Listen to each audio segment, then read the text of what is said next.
The events unfold in a grand mansion. A disheveled and terrified girl bursts out of a room. She grabs a passing staff member's arm, pleading for help. The woman genuinely doesn't understand what happened, as just a few hours ago she was delighted about Director Jang's arrival. The poor girl shakes her head vigorously, explaining she can't take it anymore. The man didn't chase after the girl. Instead, he discussed a serious deal. The person on the other end of the phone announced that there were news to lift his spirits. Early in the morning, Seo Yeowon, the protagonist, arrived at the designated place to ensure that an extraordinary earning awaited him. Since there was no one else around yet, he briefly considered abandoning the job and returning home. But that thought was short-lived. A black car arrived a minute later. A young man in a suit peered out, greeting Yeowon and noting his early arrival. He joked that the new employee must be eager to start. The blonde blushed, admitting it was true, then accepted the invitation to get in the car. On the way, Yeowon observed the passing scenery, finding everything suspicious. He even speculated that the job might involve human trafficking, which would be a serious predicament for him. To lighten the mood, the driver asked the blonde why he chose that particular photo for his resume. Yeowon explained that it was taken at the first available photo studio, to which he received a compliment that he looked much better in person. The driver then introduced himself as Lee Jin-seok. The protagonist smiled and thanked his boss for picking him up. Jin-seok, visibly surprised, clarified that he was not his boss and, like Yeowon, had come to work as an ordinary caddie. The blonde hadn't expected such a well-dressed man to be doing the same job as him. However, given the incredibly high salary, it was easy to suspect something was amiss, especially since a corresponding bonus was promised for good performance. Upon learning that Yeowon had never worked in such a position before, Jin-seok assured him that it was just like any other service industry job. If there were any differences with other golf courses, it was that their caddy work was a bit more versatile. They worked only with invited guests, had a flexible schedule, and few busy days, so they had to handle minor tasks during downtime. If they used ordinary people for such errands, the payments to employees would certainly be lower. Therefore, the director paid significant attention to the staff's appearance. Jin-seok continued explaining the job details, but Yeowon's gaze was fixed on a crow holding a matchstick in its beak. He found it odd since such birds usually preferred shiny objects, but he decided to ignore it. Upon entering the mansion, the protagonist was astounded by its opulent interior. Jin-seok informed the director of the new employee's arrival and then excused himself, mentioning that a client had arrived. Left alone, Yeowon began examining everything in sight, most captivated by the paintings on the ceilings. Suddenly, someone shoved his shoulder so hard that he almost lost his balance. He turned to apologize, but instead met the stern gaze of Director Jang, whom he knew nothing about. The man merely smirked, saying it was fine, then continued on his way. Yeowon was genuinely frightened by the stranger's aura and intimidating appearance. He recalled how Jin-seok had told him during the ride that their guests were VIPs with prominent names, leading him to assume this man was one of them. For the rest of the day, Yeowon was briefed on the job and its nuances and shown the places he would be working. By the end, he was given his own room, where he immediately collapsed on the bed without even changing. Thoughts filled his head, but the main conclusion was that he had worried in vain. As soon as Yeowon fell into a deep sleep, a blood-covered man appeared before him. It was a hallucination he had long been accustomed to, so he simply turned over. The next day, work was already in full swing. Yeowon watched as Jin-seok praised his client while she played golf. The blonde tried to mimic his colleague's actions, but mistakes slipped through. Jin-seok addressed these immediately, politely reminding him how to perform various tasks better. Though it was his first day, he should have tried harder. Yeowon understood everything, but what constantly bothered him was the overly tight clothing. From subsequent events, the protagonist surmised that Jin-seok and the client were lovers, given their less-than-professional behavior. Unhappy with her game, Jin-kyung extended her hand with a cigarette between her fingers, which Yeowon promptly lit. Taking a short break, the group began discussing Director Jang in all his aspects. All the rumors Yeowon heard from them seemed horribly disgusting and strange. Nevertheless, he had to pretend to know nothing. Confidentiality about clients was the first rule of the charter. If the protagonist had known at that moment just how filthy Director Jang was, he wouldn't have felt an ounce of sympathy for him. Yeowon's duties included collecting laundry, which he began doing the next morning. That day, Kim Mi-ran won, whom the boy accompanied unsurprisingly, as Jin-kyung had been busy caressing Jin-seok. Yeowon wondered if all the caddies were like this, but he knew for sure that all the clients here were. The previous day, Suwon pretended not to notice a middle-aged man bringing another woman to his room and received a generous tip for it. The boy decided that if he simply did his assigned job and stayed out of such matters, he could earn the money he needed. His last task was servicing the penthouse, a place reserved for VIP guests requiring the utmost attention. Suwon felt tense, but despite this, continued his work, knocking gently on the door. After several seconds of no response, he decided to enter, giving a prior warning. The door opened, and unexpectedly, a young girl flew out, falling right onto the protagonist. Without a word, she got up and ran away as fast as she could, leaving Suwon staring after her. From the badge the girl dropped, he learned she was also a Caddie, but why she fled the room so abruptly remained a mystery. The boy didn't know what to do next until Director Yang emerged, interrupting his thoughts. They exchanged glances, and after a moment, Suwon realized they had met before. Regaining his composure, the protagonist stated he would clean up quickly and leave, then entered the room. The inside was in a terrible mess, unsettling him to the core, making him want to leave as soon as possible. Jang lounged in one of the chairs, lighting a cigarette, and began watching the Caddie intently. Suwon noticed a ring on the man's right-hand ring finger, indicating he was married. The director asked if the boy was new, and upon receiving an affirmative answer, tossed him a large tip without a word. The protagonist understood he needed to act as if he saw nothing, so he briefly thanked the man for his generosity. When Suwon finished cleaning and was about to leave, Jang asked him to look at his chest after exiting the room. The boy didn't quite understand what he meant, but as soon as he shut the door and glanced down, he was overwhelmed with shame.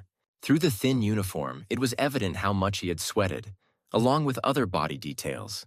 Despite this, the main reason remained that the room Suwon had just been in was chilling to the bone.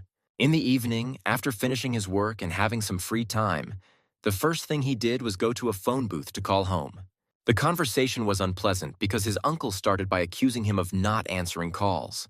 The protagonist defended himself and asked for more time to repay the debt, but the man was uninterested. So he raised the amount to 3 million won, which was a crushing blow for the boy. Suwon declared he could never repay such an amount in his lifetime, but his uncle didn't care at all. During the conversation, the protagonist experienced another hallucination, so he missed the rest of the words. Hanging up, the boy slid down the wall, clutching his head. The stated amount was beyond his means. Even with generous tips, he simply wouldn't have enough time, and even with the first paycheck, it still wouldn't suffice. Jin-suk seemed far wealthier in comparison. Deciding not to think about him, Suwon hastily wiped away his tears, recalling Jang, who might leave a generous tip again tomorrow. But if the protagonist had known what awaited him with that man, he would never have rejoiced at his money. The next day brought a dreary rain, leaving the girls with no option but to play cards. Their conversation meandered from one topic to another as Kim reached for another cigarette, only to find the pack empty. Irritated, the brunette tossed the pack aside and asked Suwon to fetch a new one. But the boy had anticipated this and had prepared in advance. Kim was thrilled with the Caddie and began openly praising him in front of everyone, while Jin-suk silently appreciated his colleague's progress.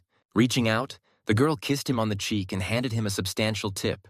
Suddenly, the door creaked open, and Director Jang appeared in the doorway, watching the scene with displeasure. Regardless, he was certain everyone would have a good time and unhesitatingly joined the card game. Suwon recognized Jang from the previous day, and judging by his expression, he was displeased about something. The man had been more amiable yesterday, and this change in demeanor made the boy uneasy. Kim casually asked if it was true that Suwon was seeing the director for the first time. The protagonist flinched, finally fully grasping the situation and who he had encountered yesterday. Regaining his composure just in time, the boy replied that they had met the day before when he was cleaning his room. The group laughed, and then Jang asked Kim how she liked the new Caddie, who praised Suwon with obvious pleasure, ending with a light slap on his backside.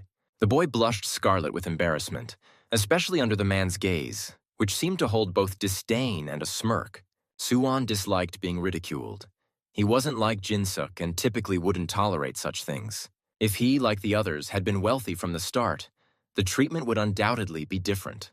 The company continued playing cards, and once again, the director won the pot, much to Kim's displeasure.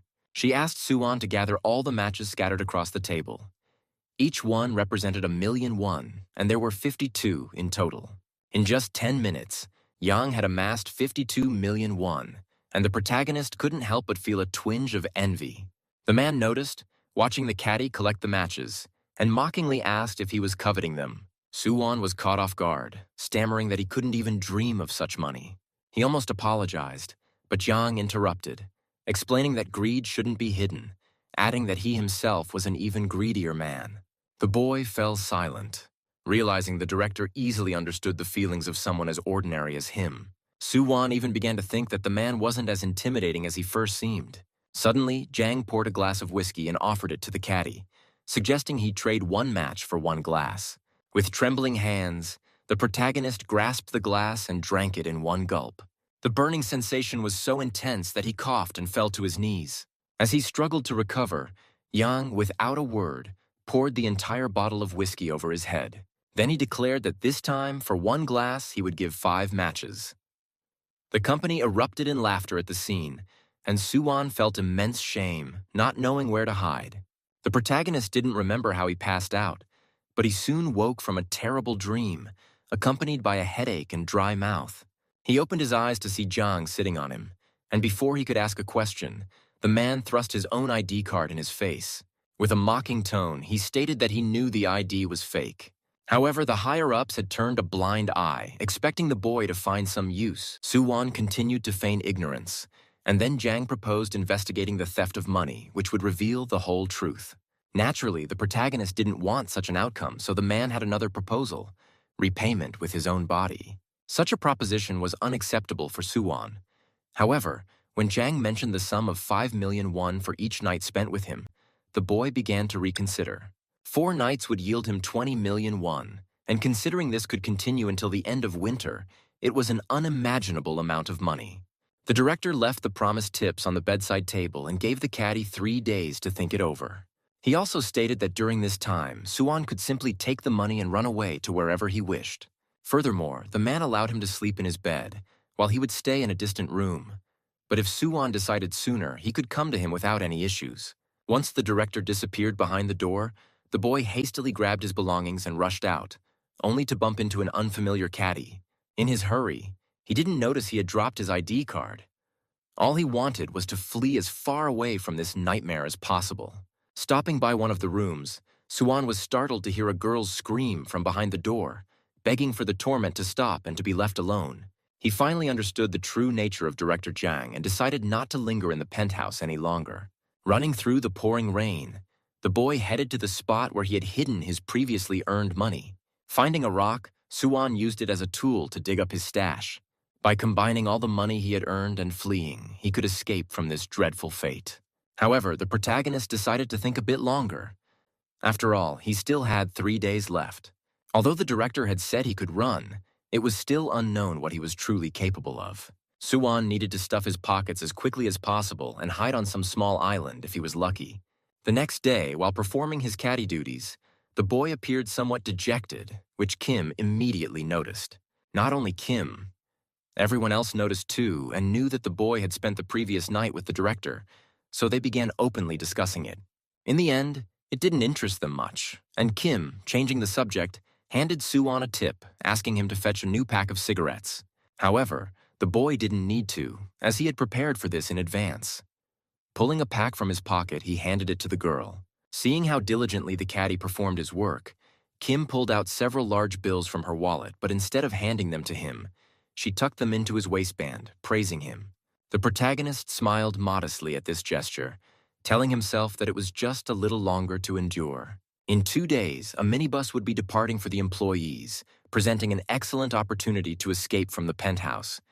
But he had overlooked one detail. One day, Seo-won learned that his entire schedule for the rest of the day was cancelled, allowing him to relax. The man in charge of the schedules reminded him that this wouldn't affect his salary and was considered paid leave that didn't impact his regular wages. The protagonist thanked him for the explanation and was about to leave when he accidentally dropped his folder. It contained records of all the people he had interacted with, but the names were strangely written. Director Yang was listed without a surname, leading Seo-won to conclude that, like him, Jang had something to hide. In any case, the schedule cancellation meant the boy wouldn't receive any tips today. He didn't know what to do, as he needed to quickly accumulate as much money as possible before leaving. In the corridor, Suwon noticed two caddies openly discussing him.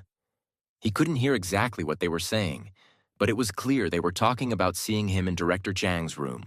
Unexpectedly, Jin-seok called out to him, bringing him back to reality.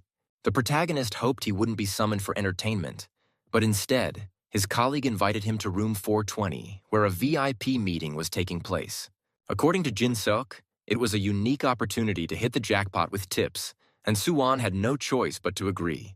The only request was to bring food to the room, which the boy successfully did, though he found it a bit odd to serve simple food to such people. As soon as the protagonist opened the door to the room, he froze in horror. The scene before him was not what he had expected. He was paralyzed with shock, but quickly came to his senses when one of the girls pounced on the food. Despite its plain appearance, it was in high demand. Suddenly, someone in the room shouted for seconds, and before Suwon could move, people started stuffing money into his clothes. Men and women competed to tip him more, discussing his body among themselves, making the protagonist feel deeply uncomfortable. After several minutes of this torment, they finally pushed him out the door to fetch more food. But instead, Suwon sprinted to the place where he had buried his previously earned money. No matter how much he thought, he couldn't continue like this. The boy wanted to take all the money and run away immediately. Digging up the stash, the protagonist found it empty. All the money was gone, though no one could have known he had hidden it there. On the day Suwon fled Jang's room, he had lost his ID card.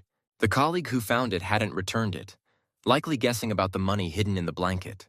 So Suwon, without hesitation, returned to the penthouse and attacked the guy with his fists, saying nothing.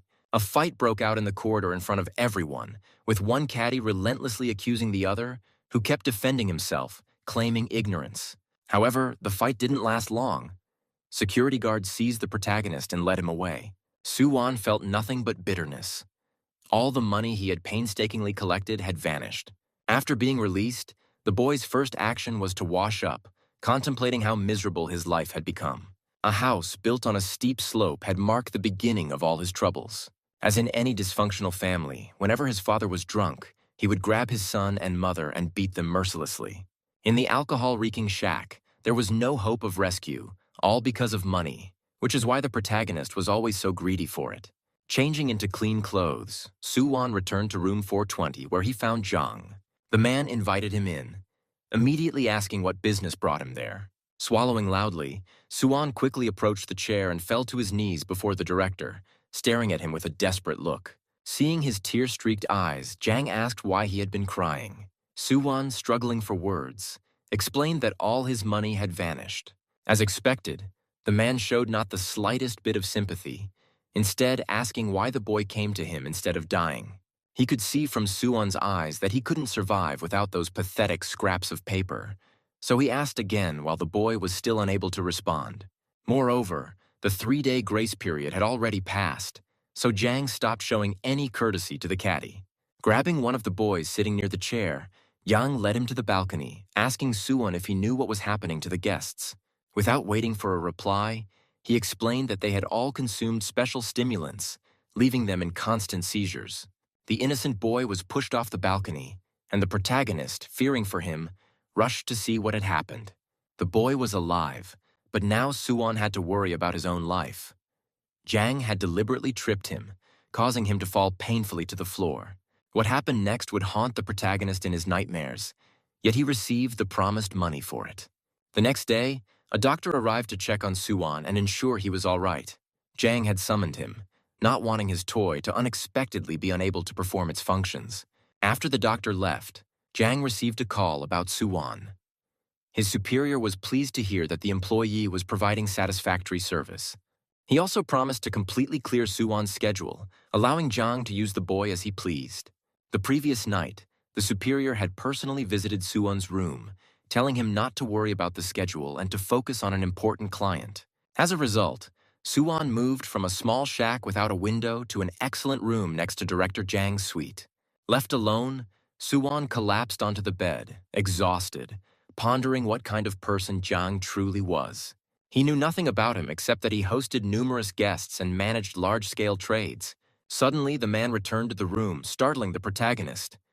Suwon jumped up, guiltily averting his gaze at the man's outburst. However, Yang disliked this reaction. warning the boy that he detested people without manners. He must always look at him. Soo-won had no choice but to obey. He suddenly wondered if the director's loved ones knew his true nature. Despite the doctor's recent warnings, Jang once again used the boy against his will. The protagonist awoke at dawn, alone in a cold bed, with no memory of when he had passed out. Deciding not to linger, he quickly dressed and grabbed the wallet that had been given to him. It contained a substantial amount of money, and there was a bite mark on its edge from Soo-won. The man had said that if he could hold on to it, he could keep the entire sum, which he had managed to do. Arriving at a phone booth, he dialed the familiar number and waited for someone to pick up, paying no attention to the girls observing him. They were discussing Soo-won's body, his face, and how director Jang might regard him. From their conversation, the protagonist learned many things, but none aligned with reality. It was nothing like what the girls described. Finally, the call was answered, and the boy immediately told his uncle that he had just deposited 5 million won into the account. As agreed, 3 million for the man, 1 million for his mother's medical expenses, and 1 million to pay off his father's debts. The conversation seemed to be over, but Soo-won became curious about his mother's condition. The uncle was not gentle, stating that she was lying in the hospital and draining money, and that the protagonist must continue to send payments monthly. With that, the man hung up, leaving Soo-won deep in thought. The boy leaned against the booth wall and sighed heavily, realizing he had nowhere else to turn. Returning to his room, the protagonist took the elevator, still lost in thought. Suddenly, the light began to flicker and crackle suspiciously, causing Soo-won to startle visibly. Turning around, he saw another hallucination in the mirror. His legs buckled treacherously, and his hands reached up to rub his eyes. Regaining his composure, Soo-won entered the room and immediately dived under the bed. He hid the wallet with the money there, determined that no one would dare take what was rightfully his.